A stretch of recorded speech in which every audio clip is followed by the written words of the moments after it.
मेरे प्यारे नौजवान साथियों, पूरी दुनिया विषम परिस्थिति से गुजर रही है। कोरोना से तबाह है। लोग इनसे निजात पाने के लिए तरह-तरह के अपने उपाय ढूंढ रहे हैं। सरकार टीकाकरण पर जोर दे रही है, लेकिन वास्तविकता ये है कि अभी भी कोरोना अनकंट्रोल्ड है। लाखों लोगों की जिंदगी समाप्त हो रही है। लोग डरे से हैं, घरों में सिमटे हुए हैं। क्या करें, न करें, बहुत कठिन समस्या आई हुई है। खासकर ऐसे लोगों के लिए ये समस्या है जो निम्न मध्यम वर्ग के लोग हैं। लेकिन फिर भी हम सबों को इस विषम परिस्थिति में धैर्य रखनी चाहिए, सावधानी बरतनी चाहिए और समय के अनुसार कार्य करनी चाहिए। हर हमेशा सकारात्मक सोच रखनी चाहिए, नकारात्मक सोच को आने नहीं देना चाहिए, जीवन को व्यस्त रखना चाहिए और इसी परिस्थिति में सकारात्मक होकर अच्छे कार्यों को अंजाम देने देना चाहिए। खैर, मैं दुनिया की बात तो करता ही हूँ, साथ-साथ ही अपने जो मेरे प्यारे छात्र एवं छात्राएँ हैं, उनके संबंध में भी मैं कुछ कहना चाहता हूँ कि भई 67th बीपीएससी एग्ज़ामिनेशन आने वाली है, पीटी एग्ज़ामिनेशन आने वाली है। उसमें पीटी की तैयारी कैसे की जाए, मेन की तैयारी कैसे की जाए, इंटरव्यू की तैयारी कैसे की जाए, ये विभिन्न सारे मुद्दों पर, विभिन्न सारे विषयों पर I will discuss on this issue. हर व्यक्ति की, हर छात्र की या छात्र एवं छात्राओं की लालसा होती है बेहतर जीवन की, जीवन को बेहतर बनाने की, कामयाबी हासिल करने की और समस्याओं को फतह करके अपने जीवन को उत्तुंग ऊंचाई पर पहुंचाने की। मैं आपके धैर्य को, आपके जुनून को, आपके लगन को सलाम करता हूँ। ईश्वर आप में इतनी शक्ति दे ताकि आप नकारात्मक परिस्थिति को नकारते हुए सकारात्मक परिस्थिति की ओर ध्यान दें और दुनिया में जो कुछ भी घटनाएं घट रही हैं, वो तो घटती ही रहेंगी और इसी में हम सबों को मिलकर क्या करना चाहिए, बेहतर कार्य करना चाहिए, ज़िंदगी को उत्तुंग शिखर पर पहुँचानी चाहिए, न कि मरसिया गीत गाते रहना चाहिए। सवाल मेरा ये है कि आप केवल यदि कोरोना, कोरोना करते रहेंगे, तो मन, मस्तिष्क, व्यथा आपकी बढ़ती जाएगी और समय निकल जाएगा और आप कुछ नहीं कर पाएँगे। छोड़िए उन बातों को। आइए हम लोग अब इस पर पहले आपको जुट जाएँ कि कैसे बीपीएससी की तैयारी बेहतर हो, 66th बीपीएससी की तैयारी कैसे बेहतर हो। तो मैं आपको थोड़ा समझाने के लिए जा रहा हूँ और आप उनको बेहतर तरीके से समझिए। देखिए, तो सबसे पहली बात ये है, ये जो बिहार, ये जो 66th एग्ज़ामिनेशन आने वाली है, 66th ये पीटी एग्जामिनेशन आने वाली है, ये 66 पीटी की एग्जामिनेशन होगी। तो इसमें जो पूछा जाता है वो क्या पूछा जाता है और क्या पूछा जाएगा। तो खैर, सबसे पहले आप इनको सिलेबस देख लीजिए।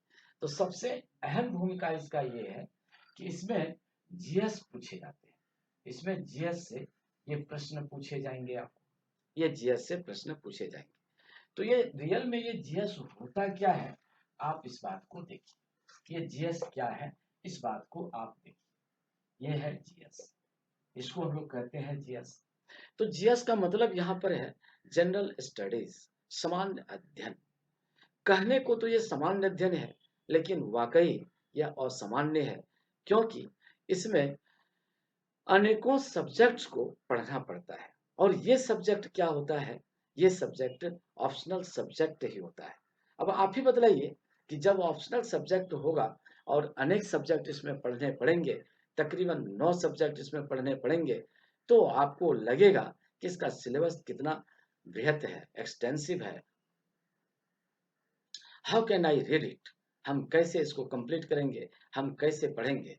इसीलिए सबसे पहली बात यह है कि आपका मार्गदर्शन बेहतर होना चाहिए, उच्च कोटि का होना चाहिए, और आपको ऐसे व्यक्ति के साथ होना चाहिए जिनको कि वर्षों का अनुभव है। मैं बी नारायण 22 वर्षों से बीपीएससी के बच्चों को टीच करते चला रहा हूँ।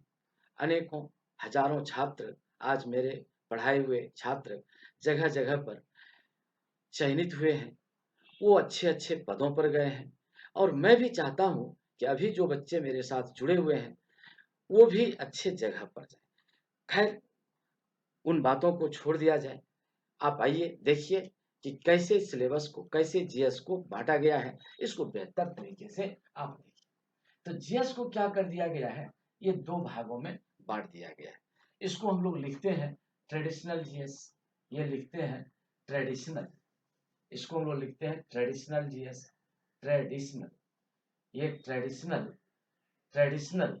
और दूसरा हम लोग लिखते हैं, इनको लिखते हैं करंट, ये लिखते हैं ये करंट अफेयर्स, करंट अफेयर्स, ये current affairs.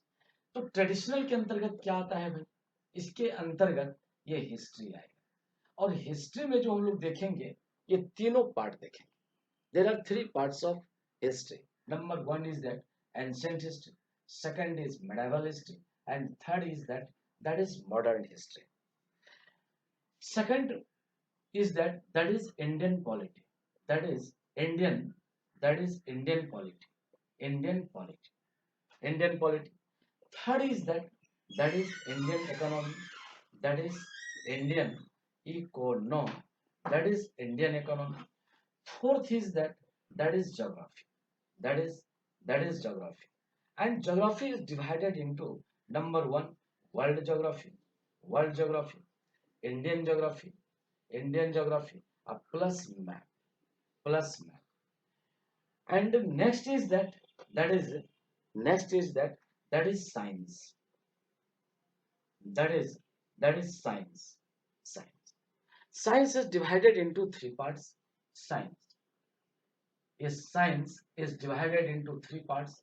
Number one is that is bio, physics, physics, and that is chemistry, that is chemistry. It means that, and sixth, fifth, in fifth science, and sixth art and culture, that is art and culture, art and culture, that is art and culture. Seventh is that is science and tech, science, science and tech, science and tech, and science and tech. And eight is that animal husbandry, animal. Now it is that animal husbandry, animal husbandry, husbandry, animal husbandry. And last one is that is in ninth position, that is current affairs, that is current affairs, that is current affairs, current affairs.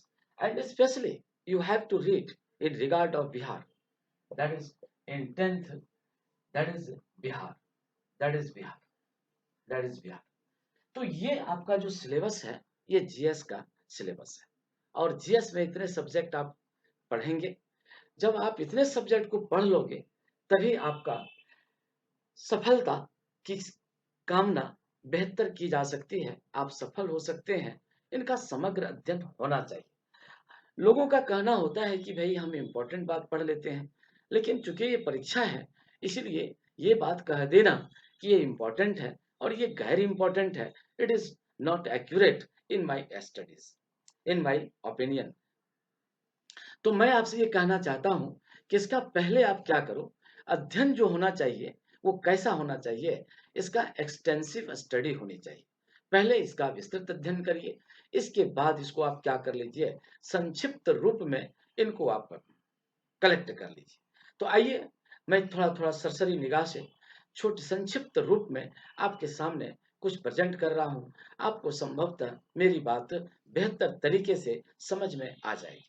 तो आइए हम लोग सबसे पहले देखते हैं, history को देखते हैं। तो हिस्ट्री में क्या है, तो सिंपल सा बात है, very simple matter is that इसमें क्या पढ़ाया जाता है, जो पास्ट रिकॉर्ड है, जो बीती हुई घटनाएं हैं, उसी बीती हुई घटनाओं के संबंध में इसमें क्या किया जाता है, बात किया जाता है। तो जो बीती हुई घटनाएं हैं उसमें हिस्ट्री है। तो हिस्ट्री को किसमें बांट दिया गया, प्राचीन भारत का इतिहास, मध्यकालीन भारत का इतिहास और आधुनिक भारत का इतिहास, ये 3 खंड में इसको बांट दिया गया। तो जो 3 खंड में जब इसको बांट दिया गया, तो इसका जो सबसे, आप सबों पर इक्वल ध्यान दीजिए। कुछ लोगों का मानना होता है कि साहब आप ऐसा करो, आप एंशिएंट हिस्ट्री पर अधिक जोर दो, कुछ कहते हैं कि मॉडर्न हिस्ट्री पर अधिक जोर दो, और कुछ कहते हैं कि मेडिएवल पर अधिक जोर दो। लेकिन मेरा मानना है, माय व्यू इज दैट आप संतुलित रूप से चलिए। ऐसा नहीं कि हम इस पर अधिक जोर दिया, हम इसको कम कर दिया। ये राइट स्ट्रेटजी नहीं है ऑफ एनी पीसीएस एग्जामिनेशन और UPSC examination. My attitude is that each subject, each and every subject should be preparation complete and balanced. After that, your result will be success. Otherwise, you never can complete it, never what crack down it. इसीलिए मेरा बरबस मानना यही होता है कि आप इस ये मत कहो कि भाई ये इंपॉर्टेंट है। आप एकदम बैलेंस तैयारी करो, प्रिपरेशन मस्ट बी बैलेंस्ड। संतुलित तैयारी करो, और जब संतुलित तैयारी होती है ना, तो इसी में रिजल्ट आता है और आपको जान करके तब बड़ी खुशी होती है, yes I have done this work, I have crack down, I on this field, I completed my whole life aim and view. अच्छा लगेगा। इसीलिए लोग जो कहते हैं उनको जाने दो, लेट हिम गो। मैं जो कहता हूं आप मेरी बात मानो और बैलेंस तैयारी करो, संतुलित तैयारी करो, तीनों को समान रूप से देखो। और मैं आपको बता दूं, इतिहास एक ऐसा सब्जेक्ट है, यदि कोई व्यक्ति, यदि कोई लड़का या कोई छात्र एवं छात्रा वो चाहता है कि भाई मुझे यूपीएससी की एग्जामिनेशन देनी है, मुझे पीसीएस का एग्जामिनेशन देना है, मेरी लालसा पूरी होगी, तो इतिहास को कभी आप नकार नहीं सकते हो। History is not common subject, history is what very extensive. All subjects come with in this syllabus. जिस व्यक्ति का, जिस बच्चे का हिस्ट्री बहुत अच्छा होगा, उनका अन्य सब्जेक्ट भी अच्छा होगा। इसीलिए maximum focus should be on the syllabus of history. I request to all students who are the aspirants of UPSC and PCS examination, आप मेरी बात को जरूर माने, और तब आपको लगेगा कि मैंने क्या कहा, what did I say in future. After that you will complete your aim, otherwise never complete, you can't never complete your aim. इसीलिए आप हिस्ट्री को बेहतर तरीके से पढ़ो, उसमें कोई कोताही नहीं, उसको एकदम अच्छे तरीके से पढ़ो, बेहतर तरीके से पढ़ो, फाइनली पढ़ो।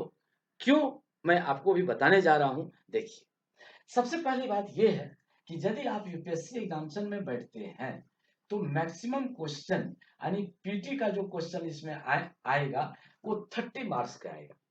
हिस्ट्री से जो पीटी का जो क्वेश्चन आएगा वो लगभग 30 मार्क्स का आ जाता है, वो 30 मार्क्स का आ जाता है। ये हिस्ट्री से यदि आप क्वेश्चन देखोगे तो कितने मार्क्स का आता है, ये 30 मार्क्स का आ जाता है। ये हिस्ट्री से, ये हिस्ट्री से ये यूपीएससी में जो क्वेश्चन आता है, ये यूपीएससी में लगभग 30 क्वेश्चन आ जाता है।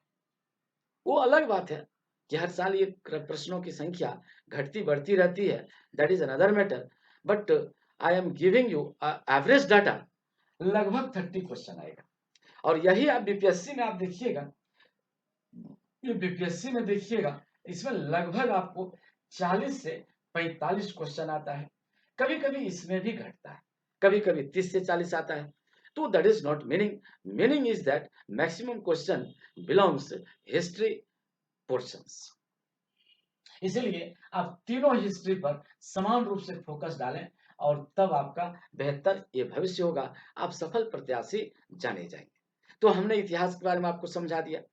जब हम आपको पढ़ाएंगे on that time I will say each and every matter, what is fact, what is concept and how can you prepare it, और ये सारी बातें उस समय आपको सुनने को मिलेंगी। लेकिन आइए मैं अभी आपको सिलेबस समझा रहा हूं और इस बात को आप समझिए। अब सेकंड फेज में हम आपको बतलाते हैं कि सेकंड फेज में हम लोग कहां जा रहे हैं भाई, इंडियन पॉलिटी में जा रहे हैं।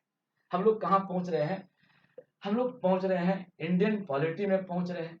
इंडियन पॉलिटी में, ये इंडियन पॉलिटी जो होता है ये कहलाता है भारतीय राज व्यवस्था, देन दैट इज कॉल्ड भारतीय, ये कहलाता है राज व्यवस्था, ये राज व्यवस्था। तो मेरा मानना है, सभी बच्चों से मेरा कहना है कि जब तक आप राज व्यवस्था के संदर्भ में नहीं समझोगे तो how can you start your rule, how can you understand what are the provision of parliamentary form and other form of government. That is why you should know in regard of Indian polity. और Indian polity में आपको क्या पढ़ना पड़ता है कि आपका संविधान के बारे में पढ़ना पड़ता है, फंडामेंटल राइट के बारे में पढ़ता है, आर्टिकल्स के संबंध में पढ़ना पड़ता है, शेड्यूल के संबंध में पढ़ना पड़ता है एंड अदर थिंग्स। इसी में प्रधानमंत्री है, राष्ट्रपति है, उपराष्ट्रपति है, प्रेसिडेंट है, वाइस प्रेसिडेंट है, प्राइम मिनिस्टर है, चीफ मिनिस्टर्स है, लेजिस्लेटिव काउंसिल है एंड सो मेनी सब टॉपिक्स हम बताएंगे आपको कि क्या करना है। तो अब इसको इंडियन पॉलिटी से भी आप देख लीजिए। तो इंडियन पॉलिटी को यदि आप यहाँ पर देखते हैं तो आपको क्या करना पड़ेगा भाई, ये जो इंडियन पॉलिटी को आप देखते हैं तो इससे भी प्रश्न जो आता है ये 10 से 15 प्रश्न पूछे जाते हैं। इससे आप देख लीजिए ये 10 से ये 15 प्रश्न पूछे जाते हैं। तो भाई इस पर भी फोकस डालना है, that's why you should focus on this subject. Next point, Indian economy, ये बड़ी अच्छी बात है। आज वर्तमान का युग, मैं सभी बच्चों से कहता हूं, अपने क्लासरूम में भी कहता हूं, आप जो कुछ भी करते हो आप करो, दैट इज नॉट मीनिंग। लेकिन यदि आपके पास पैसा नहीं है तो आप आदमी नहीं, यू आर नॉट मैन। वो आदर्श की बात है कि दांडायन ने सिकंदर को पराजित कर दिया, अपने फिलॉसफी से, अपने अध्यात्म से सिकंदर को झुकना पड़ा, ये बीती लम्हे की बात है। सबसे बड़ी बात तो ये है कि यदि आपके पॉकेट में पैसा नहीं है तो इस संसार में आपको पूछने वाला कोई नहीं है। और मैं आपको बताऊं 100% श्योर होकर के, एक मूर्ख व्यक्ति भी यदि पैसा कमा लेता है तो समाज में उनका ओहदा, समाज में उसकी स्थिति एक पढ़े लिखे लोगों से बेहतर हो जाती है। इसीलिए मेरे प्यारे बच्चों, आप सबसे पहला काम इसी मॉनेटरी पर देखो, किसी भी कीमत पर you have to earn monetary. लेकिन मैं ये नहीं कहता हूं आप नाजायज तरीके से कमाओ, लेकिन आज तो आप देखते ही हैं कि हर पोर पोर में उल्लू बैठा हुआ है और किसी न किसी कीमत पर वो चाहता है हम अधिक से अधिक पैसा कमा के बैठ जाए, और आप उसके सामने क्या हो जाते हो, भीगी बिल्ली की तरह आप पूंछ हिलाते, म्याऊं म्याऊं करते हो। क्यों?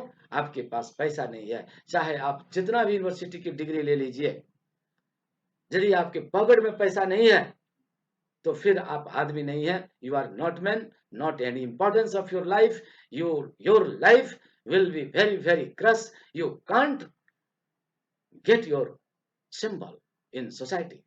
इसीलिए ये बड़ी इंपॉर्टेंट सब्जेक्ट है, that is Indian economy. Indian economy में आप देखिए, मैं अपने इतने बड़े जीवन में मैंने देखा है कि आप कितने बड़े विद्वान हो जाए उससे कोई लेना देना नहीं है। आपके पैसा है तो आप सब बात राइट हो जाएगा, पैसा नहीं है तो आप दर दर की ठोकर खाएंगे, लोग आप मोहताज होंगे, लोग आपका मजाक बनाएगा, और पढ़े लिखे हैं तो लोग आपको पढ़ा लिखा बैल कहेगा। ये मजाक नहीं है, मैं अपने जीवन में देखा है, ये मजाक नहीं है जनाब, ये परम सत्य है, ये आदर्श नहीं है, ये यथार्थ है, ये जीवन की वास्तविकता है। हम इसका चश्मदीद गवाह हैं। इसीलिए मैं आपको आगाह कर देना चाहता हूं कि आप इंडियन इकोनॉमी को देखो। तो इकोनॉमी क्या है साहब, इसको हम लोग कहते हैं भारतीय अर्थव्यवस्था, ये कहलाता है भारतीय अर्थव्यवस्था, ये है भारतीय अर्थव्यवस्था। तो भारतीय अर्थव्यवस्था में क्या पढ़ना पड़ता है साहब, आपको अर्थ के बारे में पढ़ना पड़ेगा। अर्थ, अर्थ का मतलब होता है पैसा, पैसा, कौड़ी, कौड़ी, मनी, मनी। ये आपका क्या है? मॉनेटरी फंड, ये मॉनेटरी फंड। ये चीज आपको पढ़ना पड़ेगा। इसमें हम लोग क्या देखेंगे कि अर्थव्यवस्था का टाइप क्या है, अर्थव्यवस्था किसको कहते हैं, अर्थव्यवस्था का प्रकार क्या है, अर्थव्यवस्था में बेरोजगारी क्या है, क्या कर सकते हैं, प्लानिंग क्या है, मुद्रास्फीति क्या है, अपस्फीति क्या है, स्टैगफ्लेशन क्या है, रिसेशन क्या है, ये पूरी व्यवस्था को, बैंकिंग सिस्टम को देखेंगे। तो ये सारी बातें हम अभी पीटी के दृष्टिकोण से बोल रहे हैं, मैन के दृष्टिकोण से हम दूसरे बोलेंगे, लेकिन अभी हम पीटी के दृष्टिकोण से बोल रहे हैं। तो ये सारी बातें इसमें पढ़नी होती है। तो अर्थव्यवस्था, तो लोग कहता है कि यदि अर्थ नहीं है तो ये क्या हो जाएगा? अनर्थ हो जाएगा। ये क्या हो जाएगा? लाइफ क्या हो जाएगा? लाइफ नारकीय हो जाएगा। तो इसमें हम लोग क्या पढ़ेंगे? इसमें जो हम लोग पढ़ना पड़ेगा तो वो है अर्थव्यवस्था क्या है, अर्थव्यवस्था, ये अर्थव्यवस्था क्या है, अर्थव्यवस्था क्या है, इसमें क्या पढ़ना पड़ेगा? अर्थव्यवस्था का प्रकार, अर्थव्यवस्था, अर्थव्यवस्था का ये क्या पढ़ना पड़ेगा? प्रकार, ये type of economy, structure of economy, इसमें क्या पढ़ना पड़ेगा? पॉवर्टी पढ़ना पड़ेगा, प्लानिंग पढ़ना पड़ेगा, मुद्रास्फीति पढ़ना पड़ेगा, यानी इसमें हम लोग इन्फ्लेशन पढ़ेंगे, इसमें क्या पढ़ेंगे? डिफ्लेशन पढ़ेंगे, स्टैगफ्लेशन पढ़ेंगे, रिसेशन पढ़ेंगे और सो ऑन। फिर हम लोग जब बात करेंगे on the time I will say something, तो उस समय हम आपसे क्या करेंगे? अधिक से अधिक बात करेंगे, लेकिन अभी ये चीज मैं आपको बता रहा हूं। और इसकी जो अर्थ अर्थ का जो यहाँ पर अर्थव्यवस्था है, ये एकदम प्राइमरी है, एट रैंडम है, तुरंत इसकी आवश्यकता है एकदम। इसके बिना आप एक स्टेप भी आगे नहीं बढ़ सकते हैं। इसीलिए आपको जानना चाहिए how to save your money, how to collect your money. क्यों साहब? इसी पैसे के लिए इतना लोग हाय हाय क्यों करता है? इसलिए कि इससे सेवा खरीदी जा सकती है, इससे आवश्यकता की वस्तुएं, चाहे आवश्यकता हो, आवश्यक आवश्यकता, ये चाहे आवश्यकता हो या आराम संबंधी हो, या आराम संबंधी हो, या विलासिता संबंधी हो, ये विलासिता संबंधी हो, या किसी प्रकार की सेवा हो, आप पैसे से ही आप क्या कर सकते हैं? परचेज कर सकते हैं। तो इससे भी प्रश्न आपसे पूछता है। इसमें भाई प्रश्न जो पूछता है, इसको करंट से जोड़ करके देखा जाता है। और जिस समय हम आपको पढ़ाएंगे, जिस समय हम आपको बताएंगे, तो उसमें बताएंगे कि कैसे कैसे इसमें प्रश्न पूछे जाते हैं। अब आइए साइंस को देख लीजिए। ये साइंस क्या है भाई? इसी साइंस के संदर्भ में हम लोग अब देखेंगे। इस साइंस में हम लोग कौन सी बात देखेंगे? तो साइंस में जो देखा गया है वो इसमें सबसे पहली बात यही है, बायो। ये बायो से भी क्या आता है? अच्छे खासे क्वेश्चन पूछे जाते हैं। तो इसमें जो हम लोग देखेंगे, तो चैप्टर वाइज जब हम लोग इसमें अध्ययन करेंगे कि जैसे भाई बायो क्या है, इसमें हम लोग देखेंगे सेल क्या है, इसमें हम लोग क्या देखेंगे?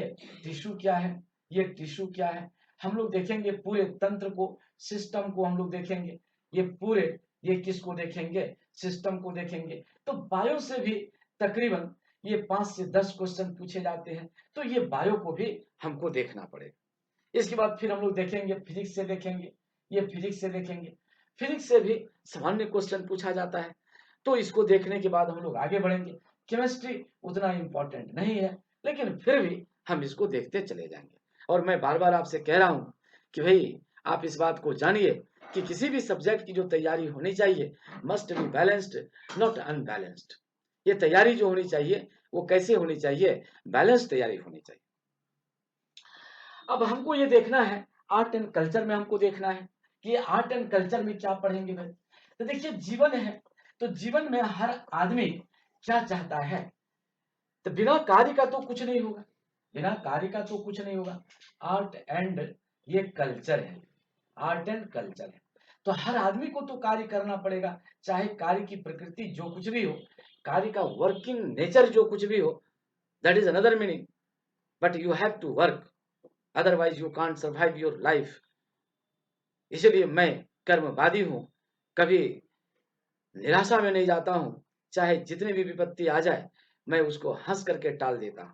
इसलिए कार्य आप करिए, सफलता आपकी चरम चूमेगी, पांव चूमेगी और आप उत्तुंग शिखर पर अपने आप को ले जाएंगे। You will be apex body, nobody can stop you to get such type of success.